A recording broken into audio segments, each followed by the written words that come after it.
Was that Annabelle? Yeah, movie that I do not want to see. All right. Are we ready, Chris? Yeah, we're We ready. we popped Chris's cherry, his Terrifier cherry, his Art the well, actually no, technically we didn't pop his Art the Clown cherry because he's already seen that. But anyways, I don't have a funny intro, so you know what I'm gonna do instead, Chris? Is I'm gonna give our What? audience a little treat. I'm gonna show them a What? little flashback. No, Yeah. no, he will not. Ladies and gentlemen, this is a picture of Chris peeing his Oh, pants at Halloween Horror Nights I did not 2015. pee my pants. Ow! That came out of my penis! I walked into a fire hydrant that was already Dun, on. dun, dun, dun, dun, dun. Welcome back to Crosscut, everybody. I'm your co-host, Josh, and this is my other co-host, PP the Pants Chris. Fuck you. Fire hydrant that was on. And the Uh-huh. other co-host, Chris. Dry pants tonight, right, Chris? No PP pants for tonight? Oh, Did you change your pants during the movie when you shat No. yourself? First of all, do you know what today is? March. First day of fall. March. Thank you. Yes, today's official first day of fall. And you know what that means? It means pumpkin spice latte.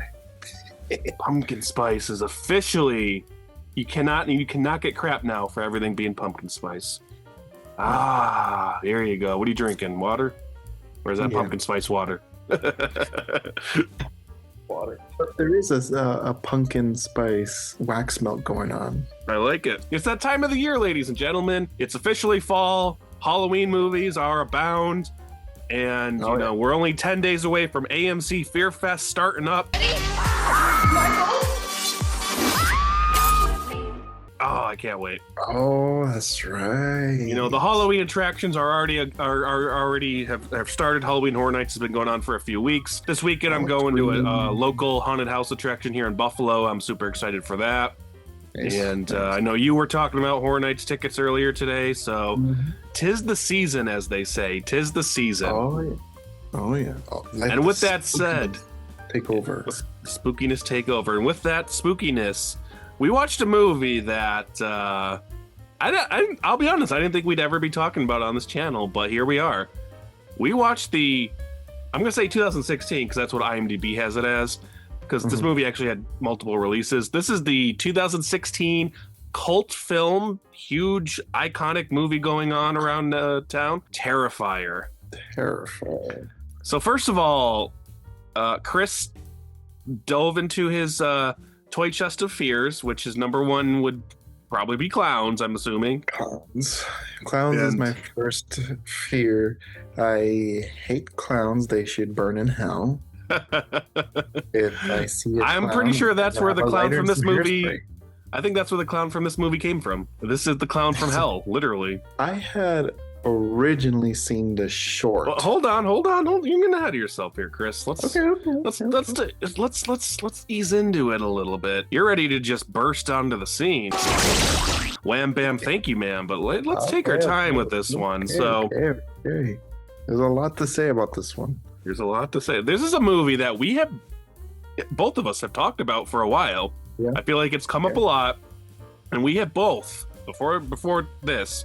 We had both only ever seen the short film, which is also Right. called Terrifier by the same writer-director Damien Leone, and it is an intense little 20-something minute short film. Talk about intense. It's If you want to watch disturbing. it, I'll put a link to it in the description. But it's very well done. But yes, it's disturbing. Yes. And that was technically it wasn't the first appearance of Art the Clown, I believe. I've been getting into a lot of the backstory of like how this kind of icon came to be. He appeared in another short film by the same director. I think it was called The Ninth Circle. So this director, Damien Leone, he's from Staten Island, and he's always at Spooky Empire, which is a convention we'll be going to at the end of October in Orlando. I feel like they're always there. The cast of this movie will be there next month as well. He is a Staten Island guy, and I think his inspiration, from what I remember, is like he was a big Tom Savini fan. Of course, if you know any film, you know about Tom Savini, the great makeup artist, and he wanted to kind of like recreate his stuff. So he started getting into, before he was really directing or writing, I think he was getting into like special effects and makeup and stuff like that. All right. So he made a couple of short films, and one of them was called The Ninth Circle, which Art the Clown appears in, and then he obviously made Terrifier, the short film. Now, I could be wrong. Maybe Terrifier technically came out first, or I thought it was the Ninth Circle. Anyways, that was the first appearances by this character. And then a movie came out, I think in 2013, called All Hallows Eve, which is on Tubi. I actually recommend it. You should check it out. Same director. It's those short films in an anthology movie set on Halloween. And it's actually it's pretty good. So I mean, if you probably the most brutal part is going to be that short film, but you should actually watch it because it's not bad. Each short film kind of has a little Art the Clown in it, so that he's like the like, and then the overall story is about this babysitter watching these two kids, and then they get one of the kids gets a VHS tape for candy, and then they watch it, and it's these little short films. Okay. I recommend it. It's on Tubi. It's pretty solid. All Hallows Eve. And then the next thing to happen was Terrifier, which was basically the Art the Clown movie. The feature. The feature film. Right. Which is what we watched tonight. And again, this is a movie that you've known about, I've known about. I never actually had any interest in watching this movie. And then Universal Studios announced that they were doing a Terrifier house. And I decided, one of my friends here, she's a huge horror fan. We watch horror movies and we kind of like chat while we do it. And she's a huge Terrifier fan. So I'm like, all right, I'll watch the first one. And I watched it and I was like, it's pretty good.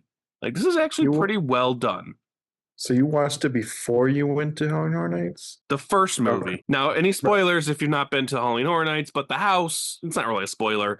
The house is all three movies. If you don't know, there's three Terrifier movies. We'll talk a little bit about the sequels, but the house is all three movies. And I got to say, that was one of my favorite houses this year. And I look forward to going back to that house because, first of all, it was huge and it was probably by far the longest house, but it also had like the most detail. And I really liked it. It's made me interested in watching the rest of this franchise, which is something I was never that interested in doing. Okay. I don't remember how I ended up watching the short film. I just remember watching it alone in the dark. And it is disturbing. I still say that the short is more disturbing than the feature. We've seen it all, man. You and I, we've seen it all. I think we're pretty desensitized to most things. And I knew going in that this feature film, they're like, oh, it's brutal. And I'm like, okay, there's scenes that are obviously like, it's like, okay, that's disturbing. That's brutal. Yeah. But it's nothing where I'm just like, oh my God, I can't, like. Right. I mean, so I was practically analyzing the whole movie and like from even how it starts with him like putting on his makeup, making his weapons and whatnot. That sequence right there, all I could think of was Nightmare on Elm Street. You know how when Freddy's like making his knives and whatnot, as he snips up his face, I was like, that looks very Nightmare on Elm Street. I wonder if that was his inspiration with other different killers in real life and fiction. I would say at the very end, there's more like an Ed Gein kind of thing going on. Oh, by the way, spoilers if you have not seen the first Terrifier movie, but if you're watching this, I'm not sure why you'd haven't seen the first movie, but there are probably going to be some spoilers. It's been out for a while. Regardless, spoiler alert. Besides that, and then the when it starts with the interview, when you see the deformed face, like okay, I'm interested, like, okay, what exactly happened? And then you're trying to kind of like, okay, who is it? Right. Like, all I remember was, okay, she's black straight dark hair. Like, okay, right, dark hair. And then it comes up with the two main girls. And like, okay, it's got to be her. Right. It's got to be Tara because, she's got the long, straight, dark hair. And it's always focused on her. She's the main character right there. Oh, I hated her friend from the beginning. I mean, come on. Seriously? But not bad to look at. Upside down or right side up. He beat me to it. Quick overview of the story. This takes place on Halloween night in the most deserted town in New York City ever. Nobody's walking around. It's about two girls who are coming from a Halloween party and they're, buzzed or a little drunk and they're basically just want to get some pizza to kind of sober up, and then they're going to go home. And then it's when they meet our friend, Mr. Art the Clown, along the way. So this movie It's pretty simple. It's not nothing too crazy. The story is pretty much like I'd say 2 locations. I'll give it 3. It's the It's the pizza shop streets, the pizza shop, like the and the streets warehouse. and where the car is, the pizza shop, and then the warehouse. Like, Right. and then I'm sure there's a scene at the end of the hospital or whatever. Mostly it's going to be the warehouse. Like that's the movie. Right. It's mostly the warehouse, and it is interesting how to look at to the different locations. I know when they reach the pizza place and Art just walks in, sits down, just stares like and just stares like okay, that creeped me out for Yeah. sure. He just staring with those dead eyes. And I gotta say, the guy that plays Art is a good actor, man. I bet he had inspiration from like a Buster Keaton, Charlie Chaplin, like silent era stars who just had to emote and use body language for their expression. And I can really see that with him. And of course, the makeup helps it too. But like his expressions are like nightmare fuel. There is not one sound coming from him. You hear one sound once when he's holding the baby. He does the shh. That's it. Right, that's right. But other than that, like even when he gets stabbed or hit behind anything, not one sound, just like no sound. And it kind of plays into the what is he? Like, you know, he's not human. I would say he is. I know at the very end he's like resurrected by a spirit entity and whatnot. I would say he's still human. He just couldn't tolerate the pain. He's not that was going on. invincible, but there's definitely something supernatural going on with him. Right. Like I read the synopsis of the second one. I was like, okay, he was resurrected by the spirit. Like, fine. But, Chris already interested in Terrifier 2 and Terrifier 3. We got him hooked, ladies and gentlemen. I heard the sequels are actually better. They had more of a budget, and I think that's So well, then after he's like stalking him after the pizza, like he goes to the bathroom in the pizzeria, and shit's everywhere. and he comes out and like I know he's like being dragged out, like why? And then I see his hands, it's like, oh come on. And then I would say this movie does not hold back with anything bodily fluid related, whether it's blood or poopy. Yeah. And then I like how he cuts off the owner's head and makes it like a jack-o'-lantern. I gotta say, Art, man, he has no boundaries. Anybody's on the table, because like that one pizza guy did not deserve anything. The one that had to clean up the poop. Oh, yeah. Like, sure, you could be like, all right, the owner, he kicked him out. He could have a vengeance against him. But, like, the other guy didn't do anything. He could have just let him go. But I feel like that plays into, like, Art is just going to kill everybody. I mean, I assume that at first he killed him because he's a witness. That's the other thing I couldn't get. It kind of didn't fall into place. He technically killed all the witnesses, like at the pizzeria, because the two girls never found out about that. Right. Because they left before that. Yeah, I actually had a thought about that because on the radio, that's when they're hearing like the description of this man is in a clown suit in black and white. Like, who? Well, the blonde girl hears it and she's like, wait a minute. And then that's when Art gets in the car. I feel like the two girls, this movie has a nice little setup where it's like they don't know they're in danger until a certain point. Now, the one girl's on edge the whole time, but the blonde girl's kind of like, whatever. Fuck my life. Now, the blonde girl doesn't realize she's in actual danger until she hears that on the radio, and then she sees Art in the car. Now, the other girl, Art's violent, but I feel like it's not until her friend dies that she's like, oh, this is real. Like, this is... Now, he does stab her in the foot before that. Killing wasn't maybe on the table until that moment. And like, oh, shit, because she didn't know about the pizza guys until... She never knew about the pizza guys, the dark-haired girl. Yeah, and then... But that's still the thing on the radio. Like, who would have known that he's the killer going after them? I want to ask you this. I don't know if you looked it up. If you didn't, what do you think this movie's budget was?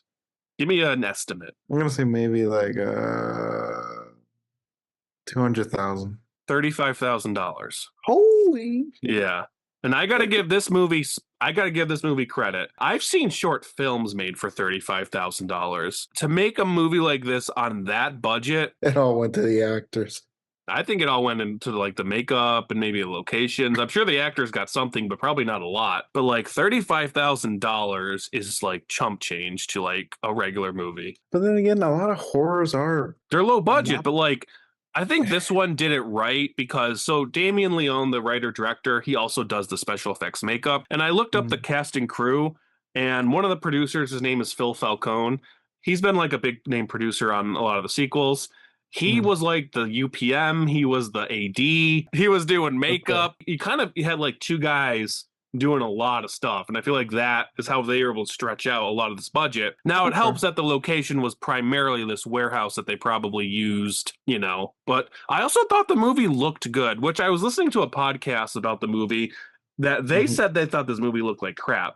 I thought it actually looked really good for its low budget. I don't know if it was purposely done that it has this like Grinch look to Yeah. it. That, Yeah. okay, it wasn't purpose. Okay, I wonder if they did it on purpose just for the look or to cover up anything that. Probably both. Probably the aesthetic, Yeah. the creative aesthetic, because it's supposed to be Right. like a grindhouse movie. That's what they were going for. But also probably to help with like certain things. But also, I thought the lighting looked really well for this movie because I've been watching a lot of like low budget horror movies on Tubi recently, and so many of them just have like flat lighting and it just looks ugly. There wasn't much that lighting to begin with in it. It's all set at nighttime. And I don't know, I thought there was like really good use of like colors. And I thought like I thought it looked good. Like I thought the lighting worked really well for this movie on its budget. I'll admit that because even though most of the locations were already dark to begin with, Right. just a simple 2-3 point lighting and you're done. You know, Which just highlighting the characters and that's it. They did have a DP on this, who I think was the DP on the sequels. But yeah, I mean, to be able to like stretch out, you probably had like no grips, maybe no ACs. You know, it's probably just a handful of people on set, and to be able to like, I just thought like this movie. It's not the best movie in the world. I think it honestly is a good independent movie, though. I'll agree to that. Like, I think the way that it was made and the way that the director was able to, you know, do multiple jobs. And I mean, first of all, to give him credit, like he took this $35,000 movie and it's become such a huge thing for any independent artist, whether you're a filmmaker, you're a musician. Is it not the dream to like make something on a small budget with what you have and it blows up? Like this guy did it. Several filmmakers have done that too. You have Quentin Tarantino, you have Robert Rodriguez, you got all of them. I'll give you Rodriguez. Quentin Tarantino had more of a budget on his first movie, but Robert Rodriguez, yes, like $7,000. Like that would be like the equivalent now. Like this guy making this with, you know, he does the special effects and and he literally created an icon. Now, this character was around before. This is what it became. And I don't think this movie, it was released in theaters, and I think it made a little bit of money. I think this movie was really born like on streaming of like Netflix and stuff like that. Yeah. I walked into this movie thinking that I was actually going to be terrified, but like because I hate clowns. Because I hate clowns. But the thing is, there's a certain aspect of clown movies I'm okay with. If it's very gory and violent, I'm okay with. If it's that creepy, like the music box thing, forget it. I will say this movie is definitely more on the gory side, but it has its creepy moments. It has its creepy moments, like when he's like stalking and stuff like that. That's creepy. I gotta say, my favorite moment that I think is the most effed up is going to be when the sister comes and she thinks she's helping somebody and it turns out it's Art after he scalped them. I think that's the best part of the movie. I think that's the creepiest and it's the most effed up. The most iconic moment in this film is the upside down girl who gets sawed in half. For me, it's that other scene that I think is actually a better scene. The being sawed in half, like that just brought me back more to like Hostel, or that was actually a torture method in the medieval times, you know, because it's all gore and everything. Like, how could he do that with just a simple hacksaw? You know, he must have a really great strength to do that. I think that's where that Yeah. supernatural ability comes in. Maybe if you pull in like a Michael Myers kind of thing. Yes, that'd be like the idea. But see, that's another thing. Like, I feel like he's inspired by other characters: Michael Myers, Freddy Krueger, Leatherface. Well, those are iconic slashers, and now he's an iconic slasher. But see what I mean? I've already counted 3 of those characters, and you see kind of like their aspects of each one. Yeah, I mean, there's a Yeah. lot of influence in this movie. But yeah, back to my point. So, when I watch the scene where the girl's getting sawed, I do go like, you get the little like, ugh, you Right. can't help it. But for me, I still think the most like in the scene that really would like stick with me is when the sister finds the girl and Art's wearing the wig or not the wig, he's wearing her hair and Her he's got scalp. her and her boobies on. Yeah, and it's a messed up scene. Yeah, when he's just prancing around like that. Like, okay, All right. that was like really fucked up. Right. And hey, man, the credit to the actor for committing to something like that on such a low budget movie where he's probably making $100 a day or something. But I got to say, my favorite character in this movie, it's just because I felt bad for him, was the bug bomb guy. I think his name was Mike, the bald guy. Yeah. Man, you're just going to work on Halloween and freaking this shit happens. Like, life sucks, man. I didn't expect him to like actually recover from the hammer to the head. I liked when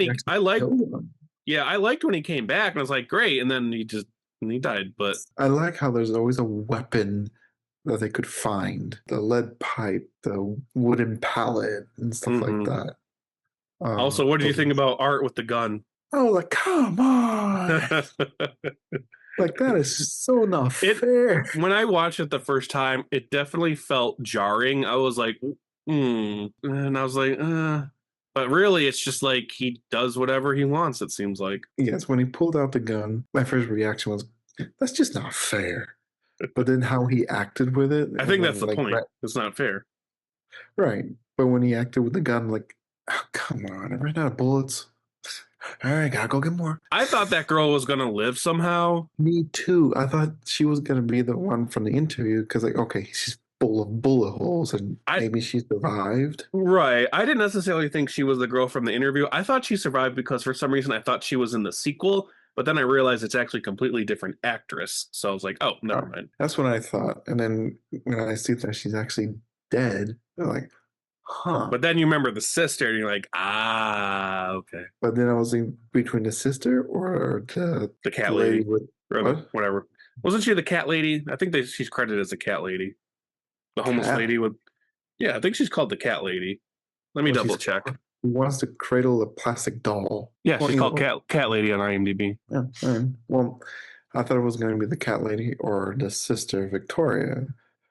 So I was like, okay, which one is it really? And then when you see the scalp, I was like, okay, it's not her. It's Vicky. She's done. I had an interesting thought. Kind of one person or two people's actions destroyed other people's lives in a way. If you think about it, that's kind of like a theme of this movie, because if those girls didn't park their car there, then that bug bomb guy never would have got killed because they never would have seen him. Sure.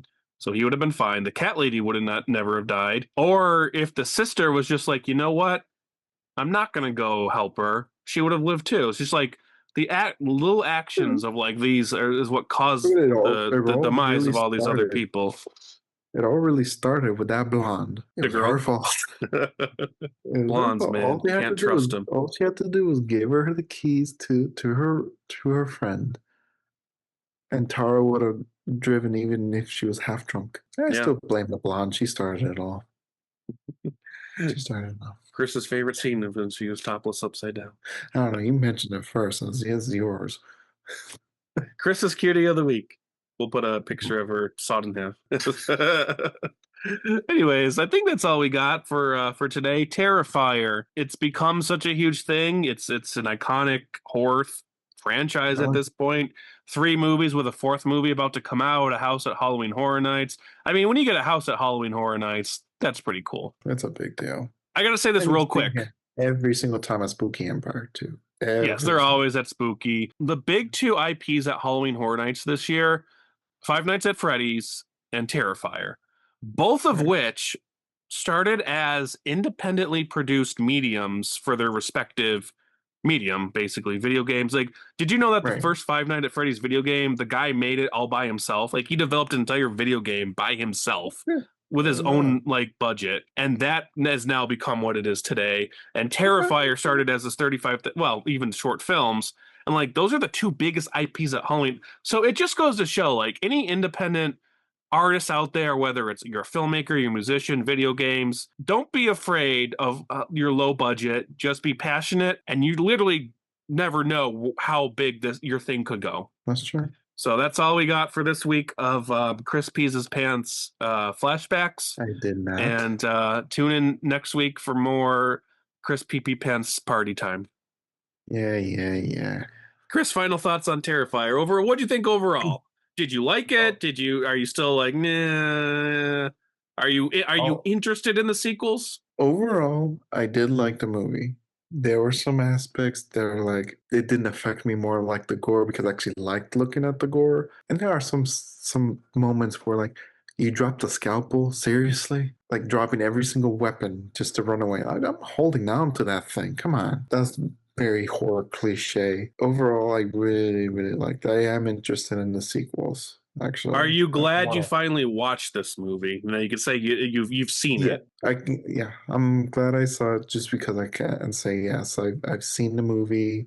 I know what it's about now. What's all the craze about him? Definitely don't watch this with younger people, please, because definitely not recommended. Watch it alone in the dark. That'd be cool.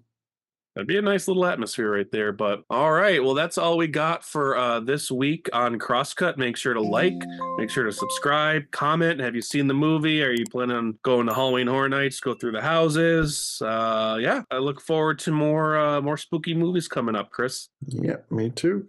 Cup print. Moving on. All right.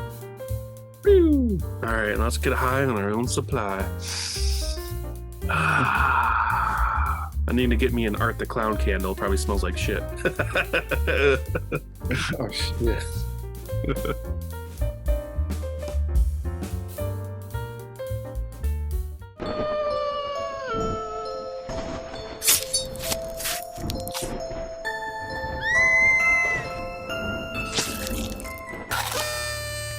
Sir.